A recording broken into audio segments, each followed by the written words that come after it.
Gunther destroys Brock Lesnar, Jey Uso placed in concussion protocol after Wrestlepalooza, Drew McIntyre upset WWE bosses, backstage reaction to Becky Lynch and AJ Lee's performance at Wrestlepalooza, Eio Sky is in huge trouble in WWE, Triple H shares, Stephanie has been very sick. A major star is reportedly suffering from a legitimate injury, the WWE cancels plans for Wyatt Sicks, Batista trains a dire wolf in a wild video, Triple H has huge plans for Gunther. Let's dive right in. Jey Uso placed in concussion protocol after Wrestlepalooza. Jey Uso took a brutal beating at WWE Wrestlepalooza last night. Now a fresh worry about his health has everyone talking. The Usos fell short against Braun Breaker and Bronson Reed in their tag team showdown, with LA Knight pulling double duty as special guest referee. Near the finish, the Yeet Man cracked himself open when he smashed Braun Breaker with a steel chair that ricocheted off his back right into his forehead. The self-proclaimed big dog pounced on the chaos, spearing both Usos through a table. Then Bronson Reed sealed it with a tsunami for the win. With Jay's cut looking bad, LA Knight called a quick change to wrap the match. Seconds later, the Doctor bolted to the ring to look over the OG Bloodline star, while Jimmy hovered close, his face full of worry for his twin. Brian Alvarez from the Wrestling Observer got word that the former WWE World Heavyweight Champion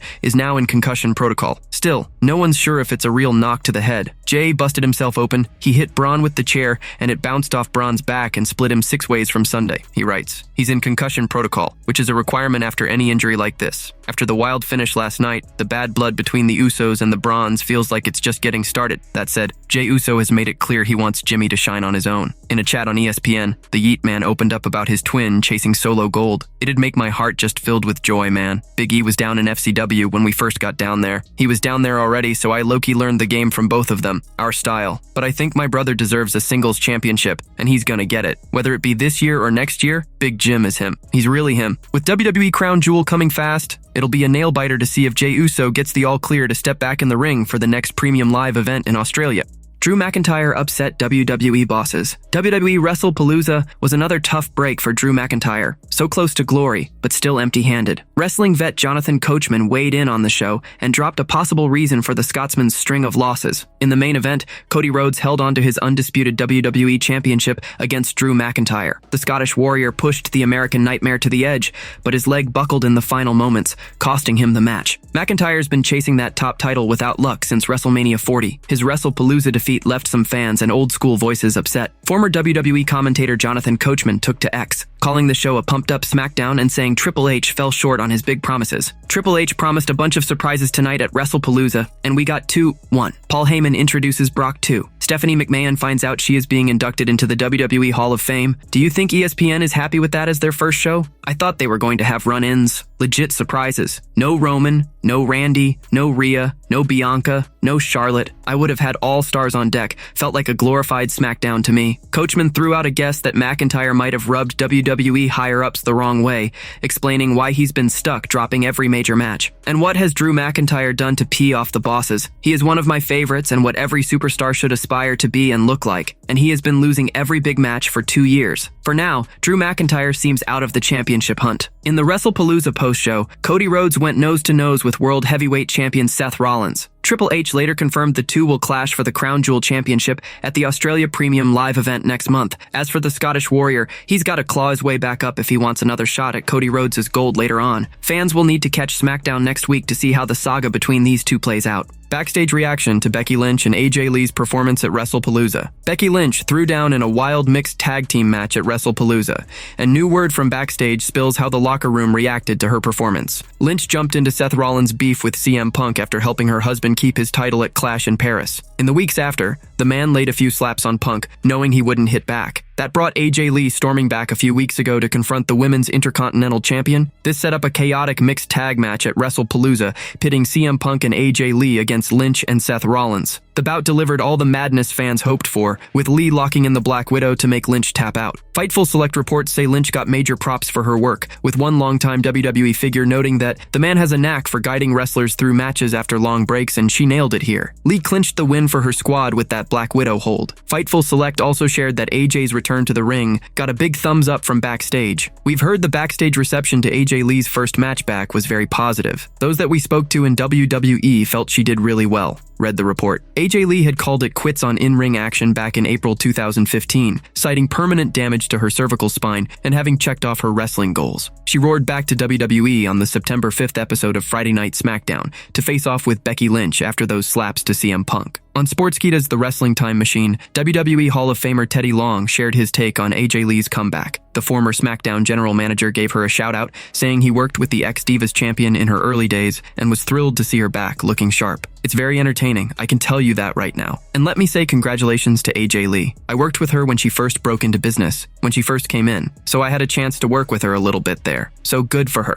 I am glad to see her back, she looks real good. You know she is in good shape and everything. So I think this is gonna really be good. I'll have to see this for myself, said Teddy Long. After the loss, Becky Lynch hit social media, claiming she didn't tap but got jumped by a rogue bee. She also said the ref spotted the bee attack and ignored it due to bias. I have recovered the unedited footage which clearly shows that I was attacked by a rogue bee at the end of the match. I have not tapped out in over 6 years, and if it wasn't for the blatant bias of that crooked referee who so obviously saw that I was being ambushed by the vicious winged insect predator, I would have been declared the winner. At WWE, Becky doubled down, pointing the finger at WWE referee Jessica Carr for playing favorites and handing the win to AJ. Carr fired back with a quote tweet, roasting Lynch with her own catchphrase and insisting she tapped out. "Becky, you tapped out, and it's not just me saying it," she wrote. Eio Sky is in huge trouble in WWE. At Wrestlepalooza, ex-champ Sky battled Stephanie Vaquer for the empty Women's World Championship. Vaquer nailed a stunning spiral tap to grab the victory and her first gold on WWE's main roster. But that's the smallest headache for Sky in WWE these days. Lately, Sky's stuck in a tough spot between her ties to Asuka and Kairi Sane as fellow Joshi and old Damage Cutrail pals, and her bond with Rhea Ripley. Asuka's been trying to boss Sky around on who she hangs with and how she acts, all under the guise of respect and tradition. At the same time, Sky keeps warming up to Rhea even with their work rivalry, and that's got Asuka fuming. Asuka's anger has spilled over to Stephanie Vaquer too, while Sky's stayed classy, going out of her way to show good sportsmanship before and after the match. Asuka won't swallow that well, especially after Sky blew the title shot and even handed the Women's World Championship belt to Vaquer herself. Asuka's already leaning heel, but flipping on Sky could seal it for good. Kairi Sane's loyalty might waver then, but odds are, she'll stick with Asuka. Some fan ideas say Sane could get exposed as faking her regret all this time. She might turn out to be the real brains pulling strings. All that could crush Sky, kicking off a huge one-on-one war with Asuka that Asuka wins, while Kairi lurks in the shadows. Sane's full heel switch might wait, with the Pirate Princess first backing Sky, or playing it neutral before showing her real side and joining the Empress of Tomorrow. Trouble's closing in on Sky, and it's from an old friend and guide in Asuka. From a story angle and how it's played out, it's wild how WWE built so much heat for a women's beef on Raw without a title at stake. That's huge, given most of these stars struggle with English to hook US crowds.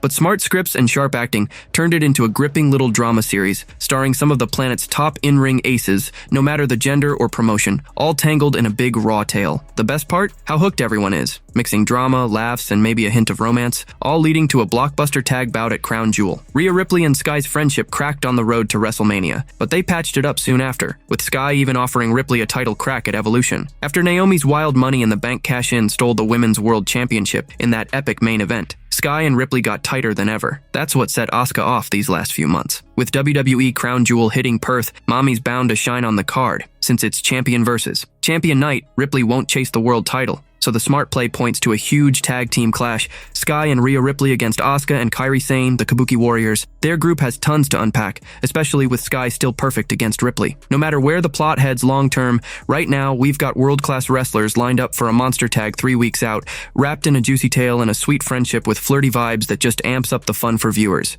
Triple H shares. Stephanie has been very sick. WWE Chief Content Officer Triple H spilled some big news after Wrestlepalooza wrapped up last night, clearing up why Stephanie Vaquer vanished from TV lately. Leading into WWE Wrestlepalooza, La Primera's status was shaky after she no-showed the contract signing with Sky on the September 8th, 2025 episode of Raw, but Vaquer bounced back just in time for the event, toppling Sky to claim the vacant Women's World Championship. On the Wrestlepalooza post-show, Triple H shared that the Chilean star had been battling a nasty flu, which kept her off the screen. I'll let everybody in on a behind-the-scenes secret with Stephanie Vaquer. In the last few weeks, Stephanie has been very sick. I don't know all the details of what the flu-type thing going on, but she was very sick. It was why she missed TV, and it was why there was an odd build to it. She was able to feel well enough and get cleared medically to compete tonight. Triple H hopped on X to shout out Stephanie Vaquer for making history as the first Chilean to snag the top women's title. Just the beginning for La Primera, incredible performance on the big stage. Triple H posted, La Primera's got her eyes locked on the upcoming triple threat match on WWE SmackDown featuring Tiffany Stratton, Jade Cargill, and Nia Jax. The winner earns a shot at Vaquer for the Women's Crown Jewel Championship, last held by Liv Morgan. The Judgment Day star's been nursing a shoulder injury and likely won't return until 2026, meaning a new Women's Crown Jewel champion will rise next month. A major star is reportedly suffering from a legitimate injury. A big WWE name is dealing with a real injury, and the full story just came out. Whispers about Piper Niven's status have been flying for weeks now. She's been off the radar and hasn't shown up with Chelsea Green or the Secret Service. The group has carried on without her. Some wondered if Niven got released or if WWE had a different game plan. Turns out, though, she's nursing a legit injury. Fightful Select got word that Piper Niven's sidelined right now. They didn't spill what the exact problem is or how bad it hurts, since no one's sure yet. That means no clue on when she'll step back in. Her last match was against Charlotte Flair on WWE SmackDown a month back, and she walked away with the win. That scrap happened on August 22nd. Since then, Chelsea Green has linked up with Alba Fire, gone solo, and even paired with Ethan Page for a couple NXT spots. So it's up in the air when Niven will jump back in. Teaming with Chelsea Green and Alba Fire in the Secret Service, Piper Niven's wild moves and presence always crack up the crowd, thanks to Green's over-the-top tricks. With Green gunning hard for another title shot, they might snag one soon, but without Niven's raw power and size, the crew's missing a key edge right now. The WWE cancels plans for Wyatt Sicks. The Wyatt Sicks have turned into a regular force on SmackDown, with Joe Gacy and Dexter Lumis even clutching the WWE Tag Team titles. A fresh scoop from Body Slam lays out how WWE's scheme for the group to tangle with Solo Sikoa's MFT on Friday nights completely crumbled. The crew led by Bo Dallas started the year looking lost, but after hitting SmackDown in May, they've hit their stride. Lumis and Gacy have kept the belts for over 3 months straight, and nothing suggests they're losing them anytime soon. Had things gone as scripted, viewers might have caught the Wyatt Sicks scrapping with MFT too. Body Slam says WWE lined up the beef, but Sami Zayn's jump to SmackDown threw a wrench in it, forcing quick fixes. Zayn dove right into a war with MFT boss Solo Sikoa and even stripped him of the US Championship late last month. A few weeks back on Sportskeeda's Brodown, inside sources vented frustration over WWE using Bo Dallas and his real self during SmackDown backstage bits instead of Uncle Howdy. The source questioned if WWE was messing around on purpose to push fans' buttons. Why is Bo Dallas coming out as Bo Dallas? Why? I swear to God, sometimes I'm watching this show and I'm really starting to believe, are you doing this purposely to see if, we catch it? Inside sources said. The Wyatt Sicks last put their tag team titles on the line against Street Profits at Clash in Paris 2025, where Joe Gacy and Dexter Lumis pulled through for the win. Batista trains a dire wolf in a wild video. WWE, Great Batista ranks among the all-time best to ever hit the ring. The real Dave Bautista just hit social media with a crazy clip of him working out a dire wolf. Batista's last WWE match came in 2019. Lots figured the ex-world heavyweight champion would pop up for one more go against John Cena during his farewell run, thanks to their deep history in the Stamford Company. That hasn't gone down, and the animal coming back to wrestling looks like a long shot now that he's deep into Hollywood gigs. Dave Bautista shared a bunch of odd pics and videos on Instagram showing him training that dire wolf. In his posts note, the former WWE World Heavyweight Champion plugged his upcoming flick Afterburn out on September 21st, 2025. Dire Wolf, Afterburn, September 21st, 2025, he wrote. In a fresh chat with Comic Book, Batista spilled that James Gunn crafted Peacemaker with him in mind, but he couldn't take it due to clashing schedules. The animal called it a blessing in disguise, since he couldn't have nailed the part like John Cena did. The WWE legend said the 17-time world champion nailed it perfectly, and I think it was great. It was a blessing in disguise that I didn't do that because I have to say, I have to be honest. There's no way that I would have been able to do that role like John. He's just perfect for it, you know? And I wouldn't have done it justice and it wouldn't have been as successful. We'll have to wait and see if Batista ever straps on the boots again for WWE down the line. Triple H has huge plans for Gunther. Gunther might be off WWE screens right now, but Triple H has massive plans brewing for him. The star could be in for a colossal comeback. Inside sources spilled thoughts on the latest Brodown with Mac Davis on Sportskeeda Wrestle Binge, diving into the top heels in wrestling. They brought up MJF before turning to the Ring General and how WWE's handling him. The source called it flat out wrong for Gunther to lose to Sami Zayn, making it clear they weren't happy. I do watch WWE, and I am a fan of Gunther, but they do not book Gunther as a great heel, Mac. When Gunther loses to Sami Zayn, come on bro, stop. The The source kept going when Mac Davis asked about the ex-world champ's booking. They pointed out Gunther's been parked on the sidelines, so Triple H, dubbed the King of Pops, can bring him back to a huge crowd roar. The source noted Triple H's knack, as head of WWE's creative, for crafting epic returns that light up arenas. He's on the sidelines, so the King of Pops can use him as his next big pop. The ring general last threw down at SummerSlam, locking horns with CM Punk. Punk snagged the title from him, but couldn't hang on to it, losing it to Seth Rollins' Money in the Bank cash-in soon after. Right now, Gunther's been dead quiet. It's anyone's guess what he'll do when he storms back and how Triple H will roll out his big in-ring return. Gunther destroys Brock Lesnar. Brock Lesnar stepped back into a WWE ring for the first time since SummerSlam 2023 at Wrestlepalooza 2025, proving once again why he's one of the most unstoppable forces ever. The Beast Incarnate went one-on-one with his longtime nemesis John Cena at the Indianapolis Premium Live event, controlling every second and tossing the last real champion around like a ragdoll for a total shutdown victory. With this powerhouse beatdown on Cena, the Beast Incarnate sent a clear message to the whole division. He's back in the game, fiercer and more driven than before. In this piece, we'll dive into 4 bold calls for Brock Lesnar after his crushing takedown of the leader of Cenation. The Beast Incarnate demolished John Cena in their singles showdown at Wrestlepalooza 2025 Premium Live event, but he kept the chaos going by jumping the referee and the last real champion even after the win. WWE runs a tight ship with its rules, and they stick to them hard. One big no-no is laying a hand on an official. Lesnar shattered that line by going after the referee, so he might face real fallout for his rampage. SmackDown general manager Nick Aldis could bench Brock Lesnar for a week or two over the ref attack. Lesnar linked up again with his longtime hype man Paul Heyman at Wrestlepalooza Premium Live event. The Hall of Famers riding with the Vision crew on Monday Night Raw right now,